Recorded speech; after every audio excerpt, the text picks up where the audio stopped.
ಎಲ್ರಿಗೂ ನಮಸ್ಕಾರ. ಇವತ್ತು ನಾನು ಸಿಂಪಲ್ಲಾಗಿ ಎಳೆ ಬಾಳೆಕಾಯಿಯಿಂದ ತಂಬುಳಿ ಹೇಗೆ ಮಾಡೋದು ಅಂತ ತೋರಿಸ್ಕೊಡ್ತೀನಿ. ಇಲ್ಲಿ ನಾನು ಚಿಕ್ಕದಾಗಿರೋ ಎಳೆ ಬಾಳೆಕಾಯನ್ನು ತೆಗೆದುಕೊಂಡಿದ್ದೀನಿ. ನೋಡಿ, ಈ ಥರ ಇದೆ. ಇದನ್ನು ಕಟ್ ಮಾಡಿ ಇದರ ಸಿಪ್ಪೆಯನ್ನು ತೆಗೆದುಕೊಳ್ಬೇಕು. ಈ ಥರ ನೋಡಿ ನಾನೀಗ ಮಾಡ್ಕೋತಾ ಇದ್ದೀನಿ.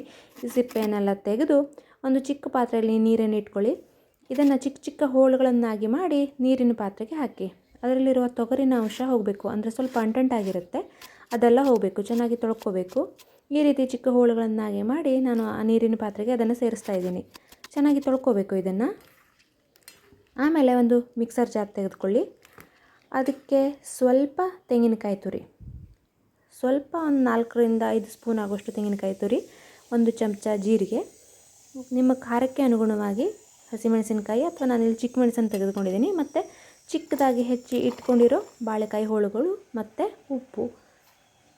ರುಬ್ಬಕ್ಕೆ ಎಷ್ಟು ಬೇಕೋ ಅಷ್ಟು ನೀರು. ಚೆನ್ನಾಗಿ ನುಣ್ಣಗೆ ರುಬ್ಕೋಬೇಕು. ಇಷ್ಟಾದರೆ ಸಾಕು.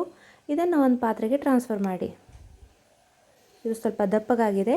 ನಿಮಗೆ ಎಷ್ಟು ತೆಳ್ಳಗೆ ಬೇಕೋ ಅಷ್ಟು ತೆಳ್ಳಗೆ ಮಾಡ್ಕೋಬೋದು. ನೀರು ಸೇರಿಸ್ಬೋದು. ಹಾಗೆ 1 ಲೋಟ ಮಜ್ಜಿಗೆಯನ್ನು ಕೂಡ ಹಾಕಿದ್ದೀನಿ. ಇದಕ್ಕೆ ಕಡದ ಮಜ್ಜಿಗೆ ಹಾಕಿದರೆ ಚೆನ್ನಾಗಿರುತ್ತೆ. ಗಟ್ಟಿ ಮೊಸರಕ್ಕಿಂತ ಕಡದ ಮಜ್ಜಿಗೆ ಚೆನ್ನಾಗಿರುತ್ತೆ. ಇದನ್ನು ಚೆನ್ನಾಗಿ ಮಿಕ್ಸ್ ಮಾಡಿ.